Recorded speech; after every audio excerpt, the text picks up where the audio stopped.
could be us. So back to what I was saying. Could be us. Assalamualaikum warahmatullahi wabarakatuh. Pada kali ini kami akan menjelaskan tentang makalah sistem operasi yang berjudul Input dan Output.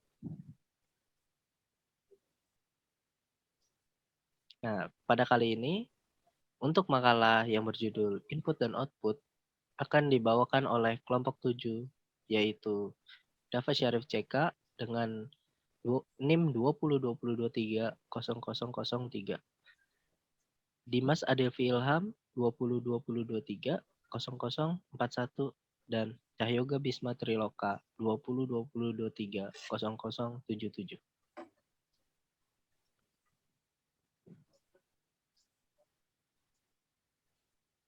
Nah, pada kesempatan kali ini akan dibawakan oleh Saudara Dimas Adevi Ilham. Untuk Saudara Dimas Adevi Ilham, dipersilakan. Baik, terima kasih Saudara Dava. Di sini saya akan membacakan pengertian input dan output. Input atau lebih lengkapnya input device merupakan perangkat masukan yang dipasang sesuai port masing-masing yang berfungsi untuk memasukkan data dan mentransfer data dari luar ke mikroprosesor yang berupa signal data maintenance atau signal input. Biasanya signal input berupa data yang masuk dalam mikroprosesor. Sederhana, perangkat input adalah perangkat yang memasukkan perintah atau data yang akan diproses oleh komputer. Sedangkan output device merupakan komponen komputer yang berfungsi menghasilkan data yang bisa dilihat, didengar, ataupun dipahamin. Output device bisa menghasilkan suara, gambar, video, maupun teks, tergantung dengan jenis perangkat outputnya. Fungsi dari output adalah menerima olahan data dari mikroprosesor CPU komputer berupa tulisan, suara, gambar, dan lainnya. Baik input atau output biasanya diberi simbol I_O yang berarti input-output. Peralatan input. Apa itu peralatan input? Perangkat input merupakan perangkat keras yang berfungsi sebagai perangkat yang memasukkan data dari luar ke dalam komputer, sehingga bisa diedit dan dikendalikan di dalam komputer. Alat input yang sering digunakan pada komputer yaitu keyboard dan mouse. Walaupun masih banyak lagi peralatan input yang digunakan di dalam komputer, berikut merupakan peralat input. 1. Keyboard. Keyboard merupakan alat input utama yang digunakan pada komputer. Cara kerja keyboard yaitu dengan mengubah data dari sebuah tombol menjadi sebuah karakter ataupun nomor dan simbol, serta bisa melakukan fungsi lainnya sesuai dengan situasi yang ada pada suatu komputer, seperti bermain game dan lainnya. Di sini ada gambar keyboard. Baik, selanjutnya mouse. Mouse merupakan perangkat input yang mengendalikan kursor di dalam GUI, Graphical User Interface, dan bisa digerakkan dengan mengklik teks, icon, file, dan folder yang ada di dalam komputer.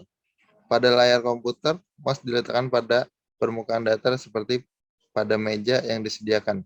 Di sini ada gambar mouse. Baik, yang ketiga, perangkat konversi suara audio conversion device. Perangkat ini merupakan alat yang digunakan untuk mengkonversi suara dalam berbagai format di komputer. Biasanya dikonversi dalam bentuk MP3, CD, dan lainnya. Di sini ada gambar perangkat konversi suara. Selanjutnya, kamera digital. Kamera digital merupakan alat yang mengambil gambar dari objek, namun disimpan dalam bentuk data di kartu memori. Banyak kamera digital sekarang mampu merekam video selain mengambil foto. Selain itu, kelebihannya setelah mengambil gambar melalui kamera digital bisa diedit atau diubah karena disimpan dalam bentuk data. Sini ada gambar kamera digital. Selanjutnya, gamepad. Gamepad, game controller, dan pengendali video game merupakan alat pelengkap yang digunakan saat bermain game. Alat tersebut memiliki berbagai macam tombol, 1 atau 2 joystick mini. Gamepad paling sering digunakan untuk berbagai permainan video seperti olahraga, tembak-tembakan, RPG, dan lainnya. Di sini ada gambar gamepad. Selanjutnya, remote. Remote merupakan perangkat keras yang mengirim sinyal ke sebuah alat atau benda dari jarak jauh, sehingga mampu dikendalikan oleh pengguna tanpa harus ke tempat alat atau benda yang akan dikendalikan. Salah satunya remote TV. Remote TV bisa digunakan untuk mengubah channel, volume, atau mematikan dan menyalakan TV, sehingga penonton tidak perlu meninggalkan tempat duduknya. Di sini ada gambar remote. Baik, selanjutnya light pen. Light pen merupakan perangkat device yang berguna untuk menggambar grafis atau teknis di komputer. Komputer akan membaca light pen dengan sensor yang dimiliki. Biasanya seseorang teknisi yang mempunyai light pen. Di sini ada gambar light pen. Baik, cukup sampai situ saya menjelaskan dan saya kembalikan kepada Saudara Dava. Ya, terima kasih kepada Saudara Dimas. Untuk selanjutnya akan dibawakan oleh Saudara Cahyoga Bisma Triloka. Diharap dipersilakan. Baik, terima kasih Saudara Dava Syarif. Sini saya akan menjelaskan tentang output. Di sini ada peralatan output. Peralatan output merupakan alat yang menerima data yang ada di sekitar komputer dan biasanya digunakan untuk menampilkan, memproyeksi, dan lain-lain. Alat output yang sangat sering dipakai adalah monitor dan printer karena merupakan alat yang diperlukan dalam pemakaiannya. Berikut merupakan peralatan output. Yang pertama ada monitor. Monitor merupakan peralatan output yang menampilkan gambar dan teks. Monitor terdiri atas peralatan sirkuit, layar, tombol power, dan tombol untuk pengaturan pada layar. Di sini ada contoh gambar monitor. Oke, yang kedua printer. Printer merupakan peralatan output yang mengambil data dari komputer atau peralatan lainnya dan mencetaknya dalam bentuk nyata. Dan ini ada contoh gambar printer. Oke, yang ketiga, GPS atau Global Positioning System. GPS merupakan jaringan satelit yang membantu pengguna dalam menentukan atau mencari sebuah lokasi di bumi. Salah satu perangkat GPS yang paling sering dipakai adalah GPS yang ada di telepon yang terhubung dengan jaringan satelit sehingga bisa menampilkan lokasi dari telepon tersebut. Dan ini contoh gambar GPS. Yang keempat, speaker. Speaker merupakan alat output yang menghasilkan suara. Suara yang dihasilkan berasal dari input listrik dari sebuah alat. Melalui itu, maka speaker akan menghasilkan getaran yang nantinya akan menghasilkan suara yang kita ingin dengar. Dan ini contoh gambar speaker. Yang kelima, handphone. Handphone merupakan peralatan output yang disambungkan ke jaringan speaker. Pada penggunaannya, dalam komputer handphone lebih sering digunakan terutama untuk gaming pada komputer. Dan ini contoh gambar handphone. Yang keenam, proyektor. Proyektor adalah alat output yang mengambil gambar dari sebuah komputer dan menampilkan ke dalam bentuk proyeksi pada layar, dinding, atau permukaan lainnya. Pada umumnya, permukaan proyeksi ditampilkan dalam ukuran yang besar, datar, dan warna yang sederhana. Bisanya, proyektor digunakan pada saat presentasi suatu proyek pembelajaran dan yang lain-lainnya. Dan ini contoh gambar proyektor. Yang ketujuh, plotter merupakan device pada komputer dengan cara kerja yang sama seperti printer. Bedanya, plotter itu digunakan untuk mencetak kertas yang punya ukuran sangat besar seperti kertas A1, A2, dan juga A3. Sehingga umumnya plotter ini digunakan untuk mencetak peta atau poster dan banner. Kamu juga bisa membuat MMT dengan plotter ini. Dan ini contoh gambar ploternya.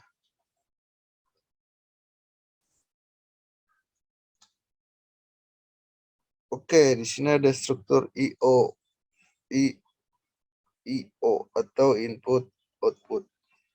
Bagian ini akan bahas struktur IO interupsi dan diameter perbedaan dalam penanganan interupsi. 1. Interupsi IO. Untuk memulai operasi IO, CPU menload register yang sesuai dengan device controller. Sebaliknya, device controller memeriksa isi register untuk kemudian menentukan operasi apa yang harus dilakukan. Pada saat operasi IO dijalankan ada dua kemungkinan, yaitu synchronous input atau output dan asynchronous input atau output. Pada synchronous input atau output, kendali dikembalikan ke proses pengguna tanpa menunggu proses IO selesai, sehingga proses IO dan proses pengguna dapat dijalankan secara bersamaan.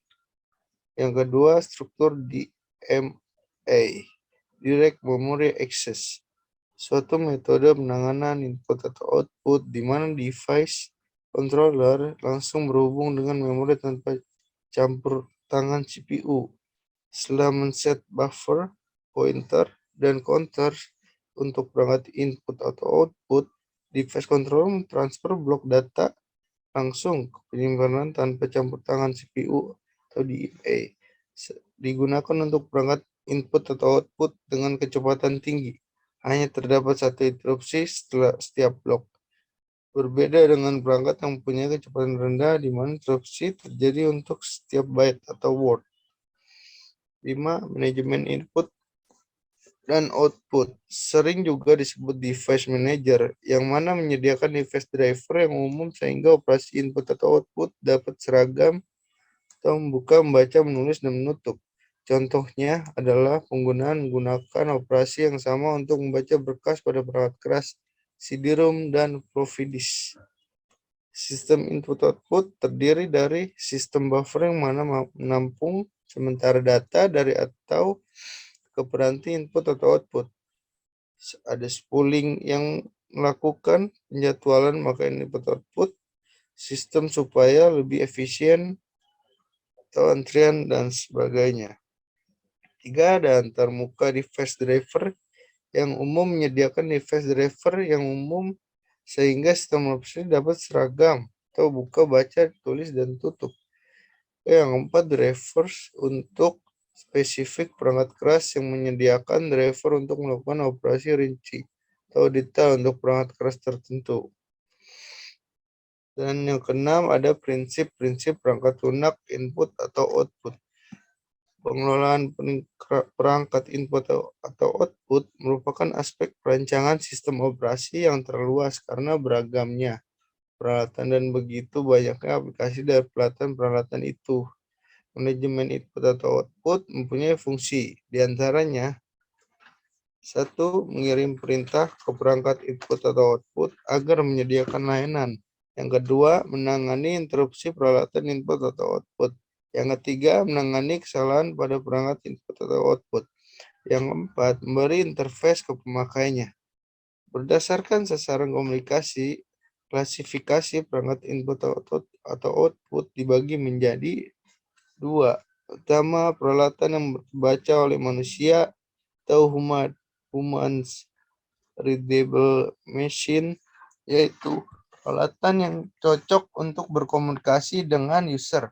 Contohnya video display terminal atau VDC yang terdiri dari layar, keyboard, dan mouse.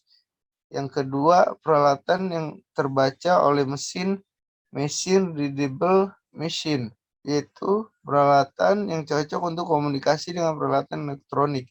Contohnya disk dan tape sensor controller.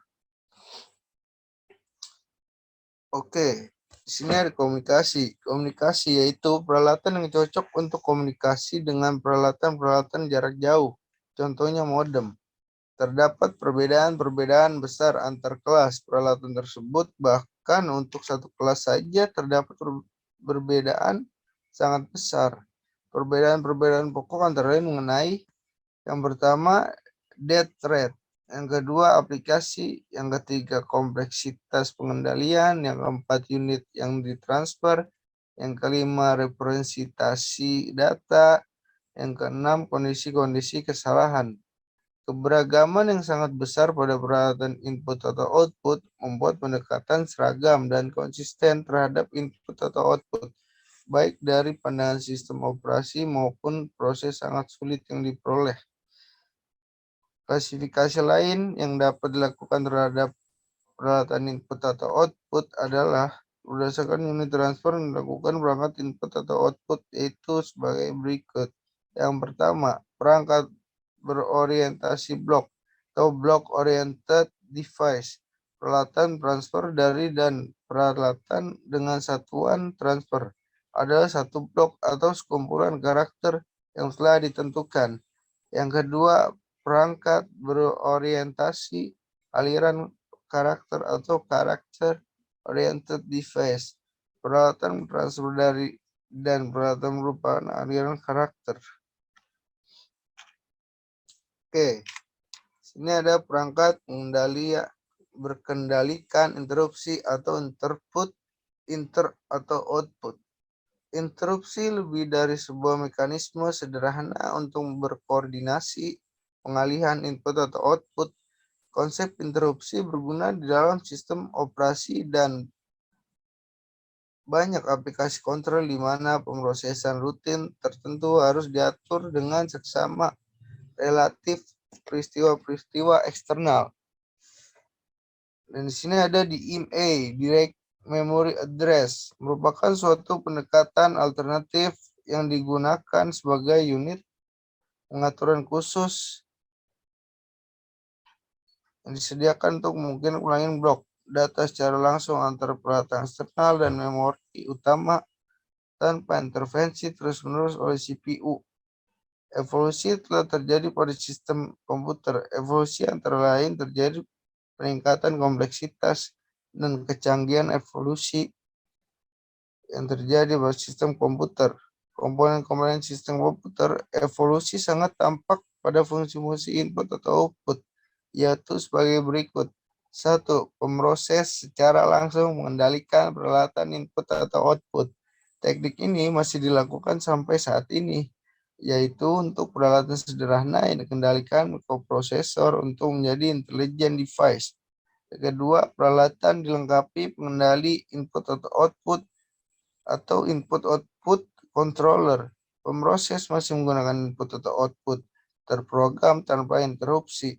Pada tahap ini, pemroses tak perlu memperhatikan rincian-rincian spesifikasi interface peralatan.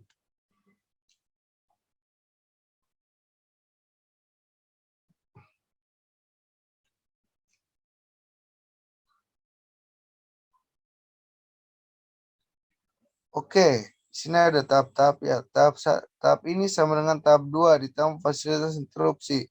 Pemroses tidak perlu menghabiskan waktu untuk menunggu selesainya operasi input atau output. Teknik ini meningkatkan efisien pemroses. Yang kedua, pengendali input atau output. Diberi kendali memori langsung lewat DMA. Pengendali dapat memindahkan blok data ke satu atau dari memori tanpa melibatkan proses kecuali di awal dan di akhir transfer. Yang ketiga, pengendali input-output. Pengendali input-output tingkatkan menjadi pemroses yang terpisah dengan terus instruksi khusus yang ditunjukkan untuk operasi input atau output. Pemroses pusat pengendalian atau memerintahkan proses input atau output untuk mengeksekusi program input atau output yang terdapat di memori utama. Pemroses input atau output mengambil dan mengeksekusi instruksi-instruksi ini tanpa intervensi pemroses utama atau pusat.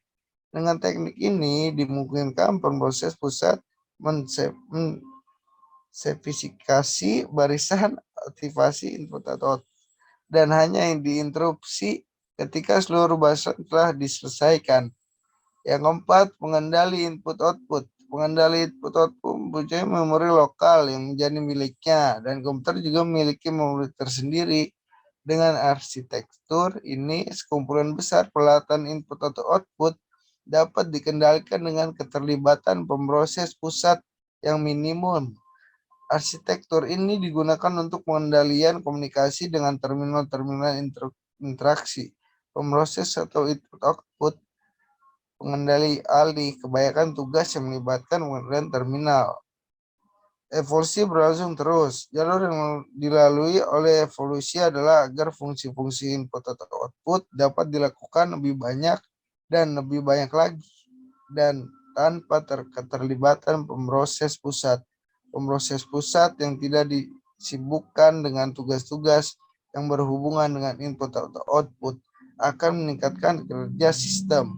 Tahap 5 dan 6 merupakan tahap perubahan utama, yaitu konsep pengendali input atau output mampu mengeksekusi program tersendiri. Nah, di sini adalah masalah-masalah penting yang terdapat dan harus diselesaikan pada perancangan manajemen input atau output. Yang pertama, penamaan yang seragam atau uniform naming.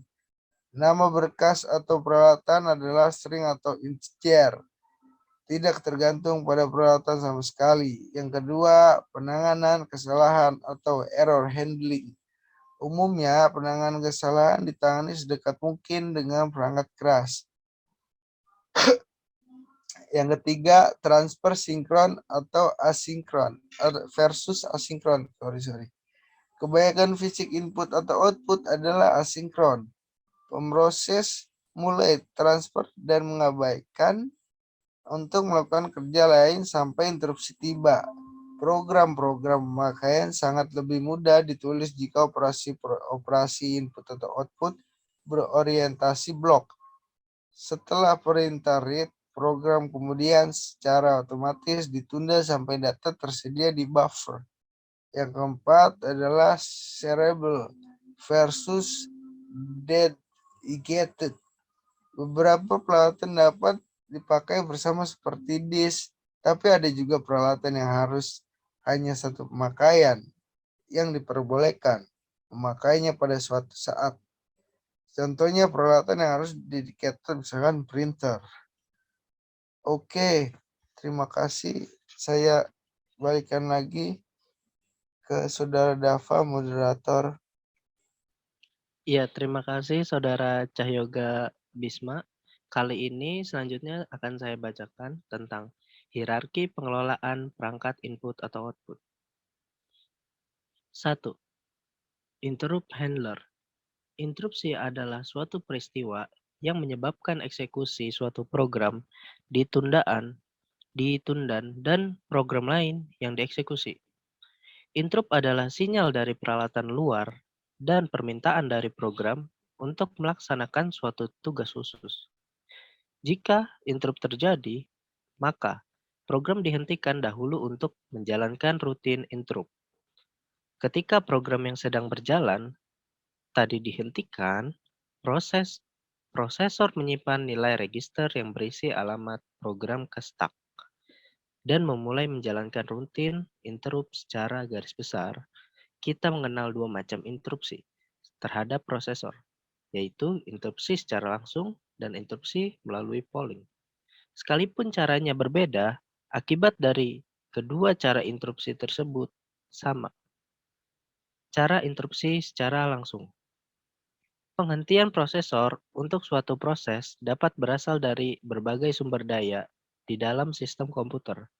Karena sumber daya tertentu pada sistem komputer tersebut menginterupsi kerja prosesor.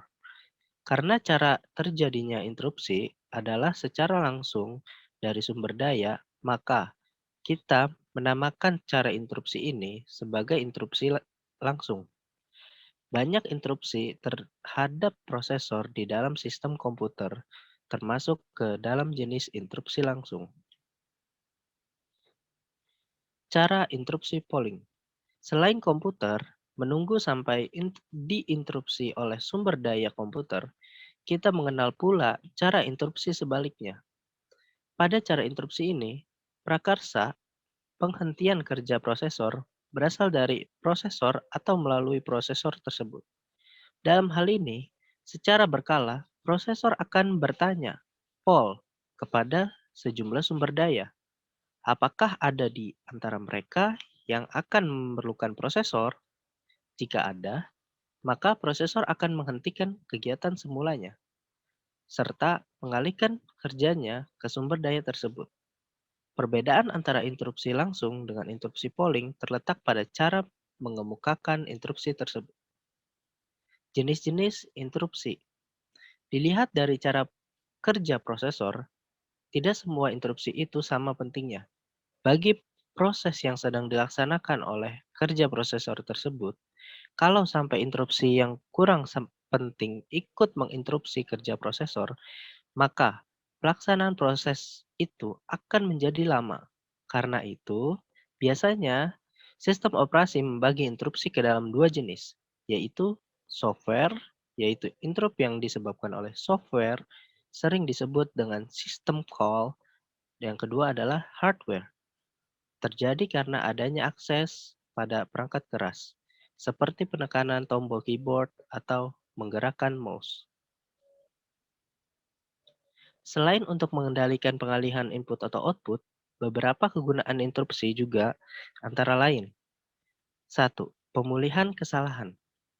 Komputer menggunakan bermacam-macam teknik untuk memastikan bahwa semua komponen perangkat keras beroperasi semestinya. Jika kesalahan terjadi, perangkat keras kontrol mendeteksi kesalahan dan memberitahu CPU dengan mengajukan interupsi. Yang kedua, debugging. Penggunaan penting lain dari interupsi adalah sebagai penolongan dalam debugging program. Debugger menggunakan interupsi untuk menyediakan dua fasilitas penting, yaitu trace dan breakpoint. Komunikasi antar program. Perintah interupsi perangkat lunak digunakan oleh sistem operasi untuk berkomunikasi dengan dan mengontrol eksekusi program lain. Device driver. Setiap device driver menangani satu tipe peralatan. Device driver bertugas menerima permintaan abstrak perangkat lunak device independent di atasnya dan melakukan layanan sesuai permintaan itu. Mekanisme kerja device driver menerjemahkan perintah-perintah abstrak menjadi perintah-perintah konkret. Begitu telah dapat ditentukan perintah-perintah yang harus diberikan ke pengendali, device driver mulai menulis ke register-register pengendali peralatan. Setelah operasi selesai, dilakukan peralatan, device driver memeriksa kesalahan-kesalahan yang terjadi. Jika semua berjalan baik, device driver melewatkan data ke perangkat lunak device independent. Device melaporkan informasi status dengan pelaporan kesalahan ke pemanggil. Yang ketiga, perangkat lunak sistem operasi device independent. Fungsi utama perangkat lunak tingkat ini adalah membentuk fungsi-fungsi input atau output yang berlaku untuk semua peralatan dan memberi interface seragam ke perangkat lunak tingkat pemakai. Fungsi-fungsi yang biasa dilakukan antara lain 1. Interface seragam untuk seluruh driver-driver. 2. Penamaan peralatan. Ketiga, proteksi peralatan. Keempat, memberi ukuran blok peralatan agar bersifat device independent. 5. Melakukan buffering. 6. Alokasi penyimpanan pada blok device. Ketujuh, alokasi pelepasan dedicated device. Yang kedelapan, pelaporan kesalahan. 4. Buffering input atau output. Buffering merupakan teknik untuk melembutkan lonjakan-lonjakan kebutuhan pengaksesan input atau output secara langsung. Buffering adalah cara untuk meningkatkan efisiensi sistem operasi dan kinerja proses-proses. Terdapat beragam cara buffering antara lain. Yang pertama, single buffering. Teknik ini merupakan buffering paling sederhana. Ketika proses pemakai memberikan perintah input atau output, sistem operasi menyediakan buffer bagian memori utama sistem untuk operasi. Untuk peralatan berorientasi blok, transfer masukan dibuat ke buffer system ketika transfer selesai, proses memindahkan blok ke ruang pemakai dan segera meminta blok lain. Teknik ini disebut reading ahead atau anticipated input. Teknik ini dilakukan dengan harapan bahwa blok tersebut akan segera diperlukan. Untuk banyak tipe komputasi, asumsi ini berlaku. Hanya akhir barisan pemrosesan, maka blok yang dibaca tidak diperlukan. Pendekatan ini umumnya meningkatkan kecepatan dibanding tanpa buffering. Yang kedua, double buffering. Peningkatan atas single buffering dapat dibuat dengan mempunyai dua buffering system untuk operasi. Proses dapat transfer ke atau dari satu buffer, sementara sistem operasi mengosongkan atau mengisi buffer lain. Double buffering menjamin proses tidak akan menunggu operasi input atau output. Peningkatan atas single buffering diperoleh, namun harus dibayar dengan kompleksitas yang meningkat. Kesimpulannya, input adalah suatu yang berfungsi untuk memasukkan data atau perintah dari luar ke sistem ke dalam suatu memori dan prosesor untuk diolah guna menghasilkan informasi yang diperlukan. Output adalah suatu yang berfungsi untuk mengeluarkan data-data yang berbentuk informasi yang dibutuhkan. Manajemen input-output biasanya disebut dengan device manager, yang mana menyediakan device driver yang umumnya sehingga operasi input atau output dapat seragam, membuka, membaca, menulis, ataupun menutup. Nah, pada kali ini adalah daftar pustaka yang kami cantumkan. Kami menyantumkan 2 buku, yaitu dari buku pengantar teknologi informasi yang diciptakan oleh Juhrian Saadale, A. Akrim, dan Baharudin. Dan juga ada buku satunya yaitu buku ajar tentang sistem operasi. Mungkin sekian dari presentasi kami tentang makalah yang berjudul Input dan Output. Mohon maaf bila ada salah-salah kata dari kami. Wassalamualaikum warahmatullahi wabarakatuh. So back to what I was saying. Could be us.